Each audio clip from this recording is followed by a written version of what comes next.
Thank you, Delegate Wallach. On behalf of Senator Kelly, Delegate Love, Delegate Wallach, of course, and myself, I want to bring a few District 16 related issues to your attention. Obviously, I spend a lot of time with each and every one of you, and we'll try to keep this more focused on District 16. I will say broadly, though, on the transportation budget, it is out of balance. It's out of balance, and you're not even funding the priorities that the governor's laid out, to say nothing of all the priorities you're hearing from the folks in this room. And I think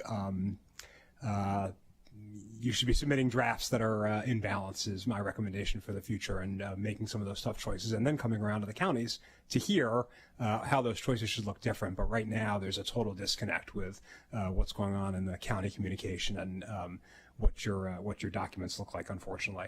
One of the major issues for our district, as Delegate Wallach said, is the American Legion Bridge and I-270. There are a lot of questions. There's a lot of confusion. Really appreciate the open houses, particularly appreciate you adding a weekend open house at the request of many of us. I don't think my colleagues appreciate it, but I really appreciate it. I know a lot of my constituents do as well, so I will see you there on that Saturday morning at Wooten High School.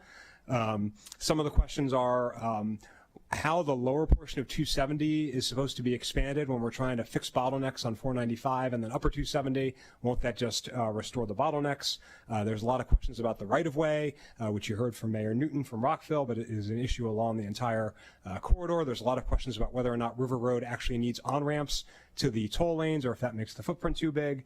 There's questions about bus plans. One of the ideas that you all seem to be putting forward is that these additional lanes can be more of transit lanes than just Lexus lanes, which is fine, but not a lot of detail on how that will actually work, how that will be funded on a sustainable basis, given the funding challenges you all face. As you know, you inherited a lack of trust from a lot of people in the community, and we're looking for that trust to be restored by answers to some of these questions. So since I'm supposed to be asking questions, I will ask, do we have your commitment, Mr. Secretary, Mr. Administrator, and I guess MDTA as well, because of the toll aspect of this, to work with us to restore that trust in some of the ways Delegate Wallach was describing with your outreach? Yes, of course. I mean, and I think you'll see that going forward with these outreach meetings, and we're open with any other suggestions you have to improve that. Great. Thank you, Mr. Secretary. And I'll shift to a topic that, as everyone's noted, you know quite a lot about, which is the metro system.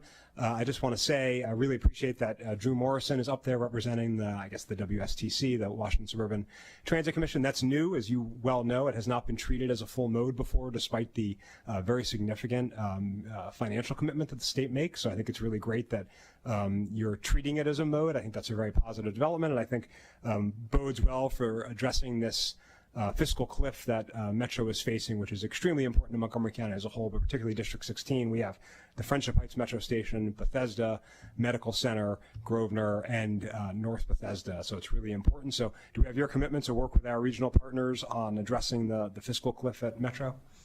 Yes, I think we have been working closely, and we'll continue to do that. But as you mentioned, you know, I look at this a little differently than maybe historically the department's looked at it. I think we need to be a much larger player in all the discussions down there with our delegation, with the county. But when we represent ourselves at WMATA, I think we need to represent as a whole as we go as we do with the deal with issues down there. So I appreciate your support for that. Yeah, and I appreciate your commitment. This is, I think, my 11th or 12th one of these meetings. I came to them before I was in office, and I'll say across the board, this was the most Montgomery County specific in the presentations you all gave before we all got it up here and started talking from each of the modes. So thank you for that. On to the State Highway Administration more specifically.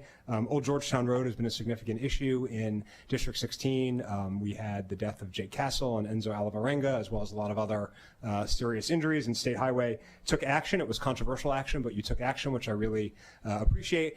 Obviously, there's still a lot of questions and concerns in the community, so we just want your commitment, Administrator Pines, or of course your wonderful district engineer, Derek Gunn, who works with us very closely, to continue the monitoring effort on Old Georgetown Road, so that we're continuing to sort of report back the data to our constituents to show if these bike lanes are working, both in terms of mobility, but also the safety enhancements that they're designed for. Sure, happy to continue working with you on providing any data needed to help work with constituents on that. As we work together on projects throughout the county, statewide, it becomes really critical to make sure that that balance between mobility and safety is discussed a lot up front.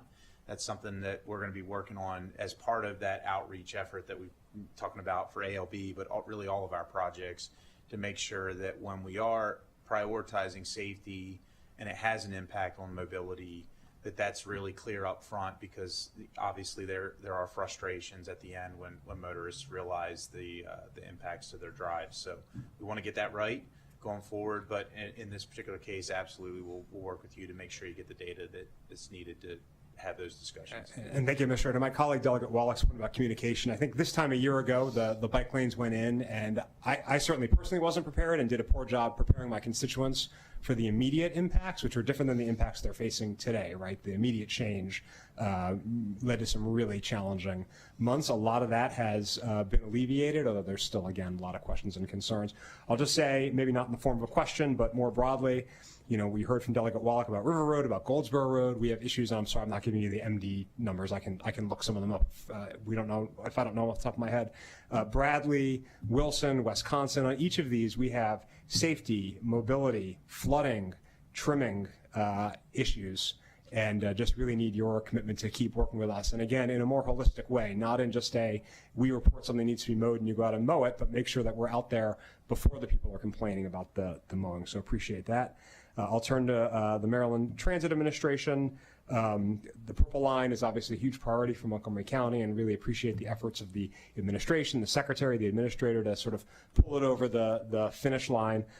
One issue that we get a lot of questions about, I view the Purple Line as an additive, but one of the detractions of it was the closing on a temporary basis of the Capitol Crescent Trail. I know that people would like to see more transparency into the status of the trail's reconstruction. So can we have your commitment, to a sort of more public discussion of the work on the trail, not just the Purple Line as a whole, but the trail specifically? Yeah, we're absolutely happy to provide updates on that. I will reiterate, since I have the mic, that we will not open the trail until it's safe to do so, and so we may complete work on the trail prior to the Purple Line, but we need to make sure that it's safe overall before we do open it. But we are committed to continuing that work, and we'll be more transparent about it. Sure, and I'll defer to Delegate Solomon to fight about that last point, but I just want to be able to give people the information. And on that front, can we also have your commitment on the openness to the overall schedule, which has moved back considerably over the years, predating many of you. I think hopefully we're closing in on an actual firm end game, but just want as much notice and openness as possible in the overall schedule for the project. Is that something you all agree to? Yeah, absolutely. I mean, we will continue to be transparent about that. We're looking at different ways to report on the milestones that are maybe a little bit more clear than the ones we've done previously, and we're happy to continue those conversations. Terrific. And, we've heard a lot about the sort of 270 corridor. There's another aspect to that, which is the transit aspect. We have a train line that actually runs along that corridor called the Brunswick Line, part of the really well-named MARC rail system. Can we just have your commitment to maximize any opportunities you can find there? Because anybody we can get on those trains and off of the roadway is a win if it works for their lives and schedules. Absolutely, and I will give a plug again to our MARC Growth and Transformation Plan, and I encourage you and your constituents to complete the survey there, because it's helpful for us to know what the desires are, right? Is it more midday service, weekend, weeknight? That's all helpful for us as we're looking to make decisions as we advance these projects. Yep, but as you know better than I, we've had a lot of studies, we've had a lot of plans, we've had a lot of surveys. The decisions is the key. To my friends at the Motor Vehicle Administration and the Aviation Administration, welcome to Montgomery County. Thank you all very much.